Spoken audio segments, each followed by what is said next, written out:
বন্ধু দত্ত ধাম। আমি আমার বন্ধু দুজনে মিলে যাচ্ছি।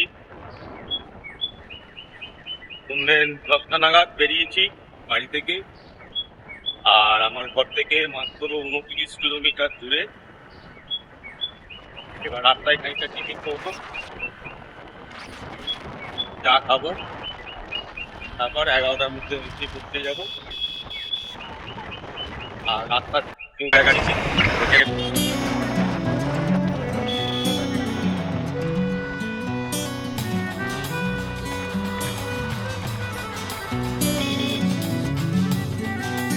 আজকে হচ্ছে বৃহস্পতিবার, আমার ব্যবসায় আজকে ছুটির দিন।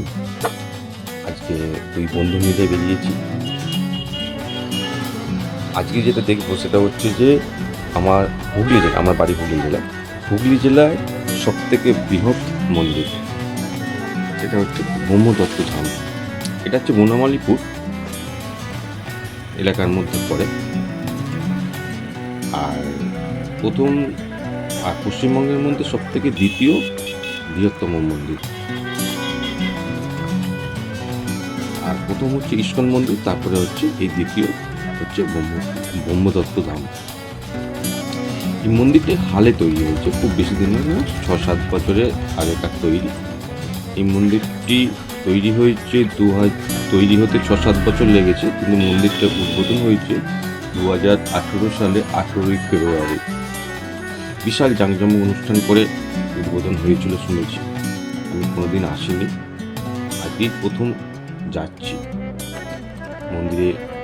আমি শুনেছি যে এই মন্দিরটি যে দেবতা যে দেবতার মন্দির হচ্ছে ব্রহ্ম। এখানে হচ্ছে একটা মূর্তির মধ্যে ব্রহ্মা, বিষ্ণু, মহেশ্বর, এই 3 মূর্তিকে নিয়ে এই ব্রহ্মধাম। এই 3 মূর্তির মধ্যে একটা বডির মধ্যে 3টে মাথা, একটা হচ্ছে ব্রহ্মা, একটা হচ্ছে বিষ্ণু, একটা হচ্ছে মহেশ্বর, মোট 6টা হাত। একটা ইউনিক কনসেপ্ট, এর আগে আমি কোনোদিন এরকম মন্দির দেখিনি। যাই হোক, ঠাকুর সবই সমান। আর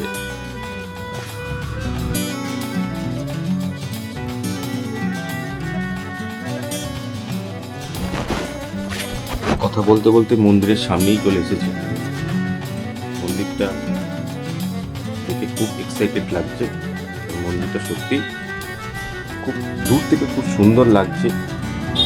সবুজের মধ্যে, মাঠের মধ্যিখানে মন্দিরটি বিশাল আকারে, বিশাল জায়গার ওপর অবস্থিত। মন্দিরটি আছে 15 একর জমির ওপর, প্রায় 45 বিঘা। 45 বিঘা জমির ওপর মন্দির, বুঝতে পারছেন কত বড় মন্দির এবং সুন্দর পরিপাটনা করে সাজানো। আমরা এখন মূল ফটকের দিকে যাচ্ছি। মূল ফটকে মানে গেটটাই খুব সুন্দর। এটা হচ্ছে মূল ফটক, গেটটা খুবই সুন্দর। এবং গেটের সামনে প্রসাদ বিক্রি, মানে পুজো করার যে প্রসাদ সামগ্রী, সেইগুলো সামনে যে ছাতা ধরা, যে এইখানটা আছে, এই যে ছাতা ধরার যে জায়গাটা আছে, এইখানেই ভদ্রলোক একজনই মাত্র বিক্রি করছে। আর এরই পিছন দিকে আমি দেখেছি যে অনেক খুচরো দোকান আছে, আপনার ঘুগনি, রুটি, এইসবের দোকান আছে, সেগুলো আপনাকে আমি পরে দেখাবো। আর মন্দিরের সামনে, গেটের সামনেই আছে নিয়মাবলী, যে মন্দির কখন খোলা হয়, কখন সন্ধ্যা আরতি হয়। আর এটা হচ্ছে মূল মন্দিরে প্রবেশ পথ।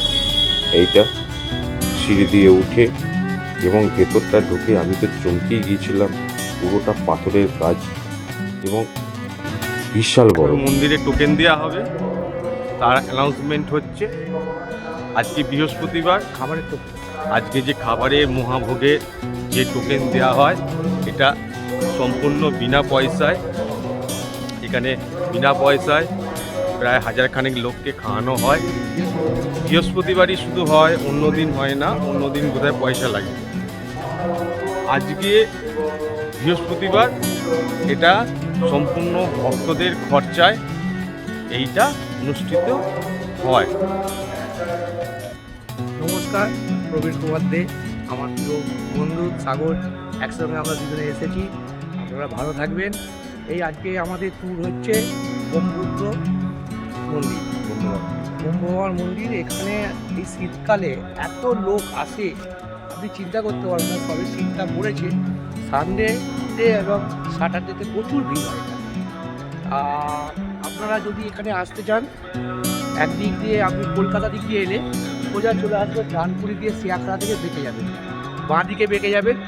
আরামবাগের দিকে যেতে বাঁ দিকে বেঁকে যাবেন। বাঁ দিক থেকে মোটামুটি 2 কিলোমিটার থেকে 3 কিলোমিটারের মধ্যেই আপনি যেই রোডটা আপনার দুর্গাপুর রোডের দিকে যাচ্ছে, সেই রোডটাতে আপনি আসবেন। 2 কিলোমিটার থেকে 3 কিলোমিটার এলেই আপনি দেখতে পাবেন। যাক, এখানে খুব ভালো আয়োজন আছে। আর সম্পূর্ণ এইটা আজকের যে খরচা, এক একটা ভক্ত এখানে বৃহস্পতিবার সম্পূর্ণ ফ্রি, এবং ভক্তদের প্রচেষ্টা এবং এক একজন ভক্ত আজকের দিনে এই কাজটা চালাচ্ছে খাবারে থেকে। এটা খুব সুন্দর। আপনারা একটু পরই আরতি দেখতে পাবেন, এবং আরতির পরই আপনারা দেখতে পাবেন সম্পূর্ণ সব ভক্ত মিলিত হয়ে কি সুন্দর প্রসাদ গ্রহণ করছে। যাক, আপনারা দেখতে থাকুন, আমাদের সঙ্গে থাকুন। থ্যাংক ইউ আমার বন্ধুর বিশেষ ইনফরমেশন দেওয়ার জন্য। আমরা এখন মন্দিরের মধ্যে উঠছি আরও, কারণ মন্দিরে গান বাজনা হচ্ছে, সেখানে কিছু কথা বলা যাবে না।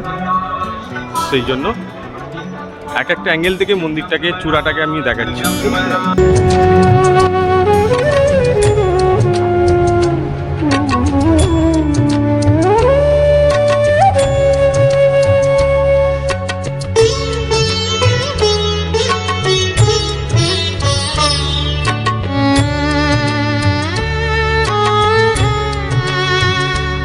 भगवान के सच्चे भक्तों को पग पग पे सहारा मिलता है।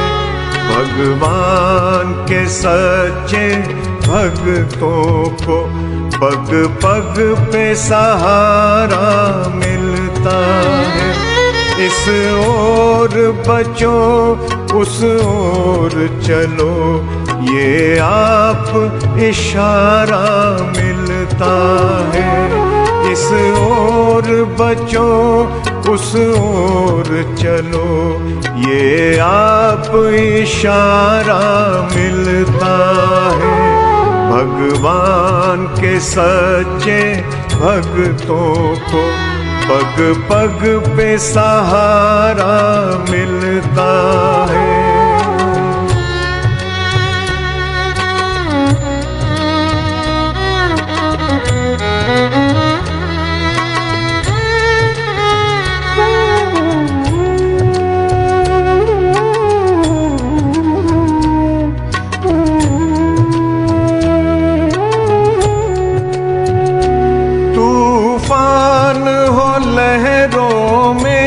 हलचल पल पल डूबेंगे ये भय हो। तूफान हो लहरों में हलचल पल पल डूबेंगे ये भय हो। मन कल कल में बेकल होवे, निर्बल जन निज पर संशय हो। पर राम नाम पर निश्चय हो, पर राम नाम पर निश्चय हो, तो सहज किनारा मिलता है। भगवान के सच्चे भक्तों को पग पग এখন ভোগে যে নিয়মানি বলি সেগুলো সব বলছে, কীভাবে ভোগ বিতরণ হবে। আমরা তো ভোগ খাবো না, আমরা তো বেরিয়ে যাবো। আর মন্দির চত্বরে কিন্তু বেশ পরপর বেলা হতে কিন্তু পরপর ভিড় বাড়ছে। ভিড়টা এত বাড়ছে, আমি তো প্রথমটা এসে ভাবিনি এত ভিড় হবে বলে। এখন দেখে তো আমি চমকে গেছি যে কি ভিড় হচ্ছে। আপনাদের তো দেখাচ্ছি ক্রমাগত দর্শক কিন্তু মানে পুণ্যার্থীরা সবাই কিন্তু আসছে। हाथ में जग की माया हो, ना साथ में संगी साथी हो, जन जन ही दुश्मन बन जाए, ना हिम्मत बंधने पाती हो। तब राम कृपा से ही जन को, तब राम कृपा से ही जन को संतोष उभारा मिलता है। भगवान के सच्चे भक्तों को पग पग पे सहारा मिलता है।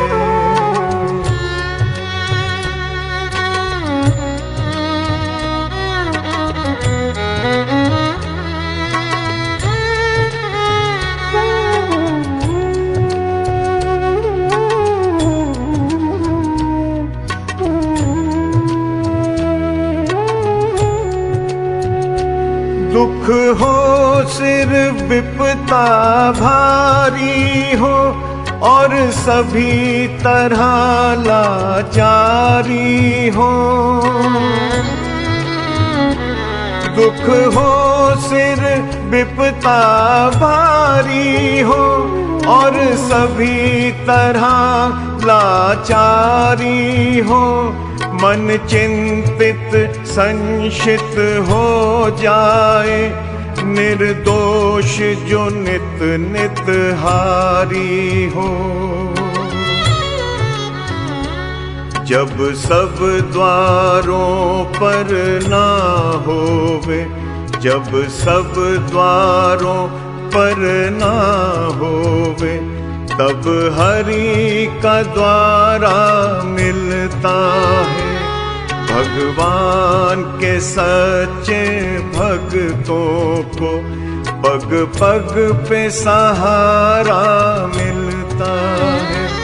इस ओर बचो उस ओर चलो, ये आप इशारा मिलता है। इस ओर बचो उस ओर चलो, ये आप इशारा मिलता है। भगवान के এবার আমরা বাড়ির পথে হরিনাম শোনা হয়ে গেল, এবার বাড়ির পথে এগোচ্ছি। বাড়ির পথে হচ্ছি, আমাদের আরো অন্য জায়গায় প্রোগ্রাম আছে, দেখা যাক কতখানি আমরা মেকআপ করতে পারি, তোমাদেরকে আমরা দিতে পারি। কেমন এটাই লাগলো আমাদের আনন্দ। কেমন লাগলো জানাবেন। জানাবেন।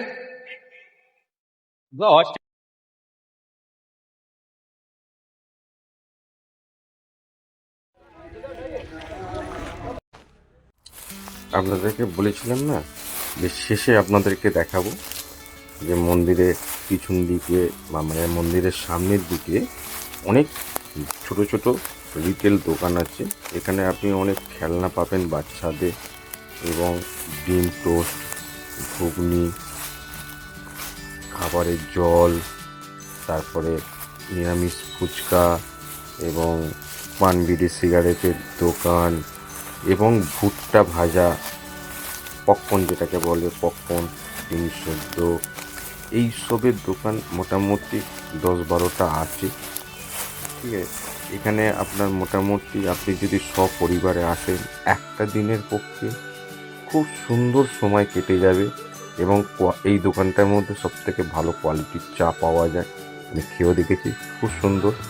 এই সাইডগুলো হচ্ছে গাড়ি পার্কিংয়ের জায়গা, আইসক্রিমও আছে, গাড়ি পার্কিংয়ের জায়গা। মোটামুটি আপনাকে টোটো মানে রিজার্ভ করে আসতে হবে, কারণ এখানে অন রোডে কোনো টোটো পাওয়া যায় না। সবাই কিন্তু গাড়ি ভাড়া করে, আপনাকে কিন্তু গাড়ি ভাড়া করে এখানে আসতে হবে। একদিনে ছুটি কাটানোর পক্ষে এটা খুব বেস্ট অপশান। কলকাতা থেকে খুবই কাছে, 30 কিলোমিটার মাত্র দূর। এবার আমাদের আজকে ঘোরা হয়ে গেল, আমরা এখানে 1:30 নাগাদ বেরিয়ে পড়েছি, কারণ আমাদের হাতে আর সময় নেই, বাড়ি ফিরতে হবে। কারণ এখানে ভোগ খাবো বা আরেকটু আমাদের মানে অন্য কাজ আছে, যার জন্য আমরা একটু তাড়াতাড়ি বেরিয়ে পড়েছি। এরপরে যেদিন আসবো সেদিন ভোগ প্রসাদ খাওয়া এবং সন্ধ্যাবেলার যে ভিউস আসে, যে সন্ধ্যাবেলার যে লাইট ফোকাস যে ভিউটা হয়, এটা আরেকবার আমি আসবো, আরেকবার আমি করব আপনাদেরকে নাইটের যে সৌন্দর্য এইটা আমি আপনাদেরকে তুলে ধরে দেখাবো। আজকে আপাতত এই পর্যন্তই। আমি আমার বন্ধু এবার আস্তে আস্তে বাড়ির দিকে রওনা দিচ্ছি। যদি ভিডিও ভালো লাগে তাহলে চ্যানেলটা সাবস্ক্রাইব করবেন, এইরকম ভিডিও আমি আরও অনেক নিয়ে আসবো। আর যদি ভালো না লাগে তাহলে ডিসলাইক দেবেন এবং কমেন্ট করে জানাবেন কেন আপনার ভালো লাগেনি বা কোন জিনিসটা আপনার ভালো লাগেনি। থ্যাংক ইউ, ধন্যবাদ, টাটা, বাই বাই।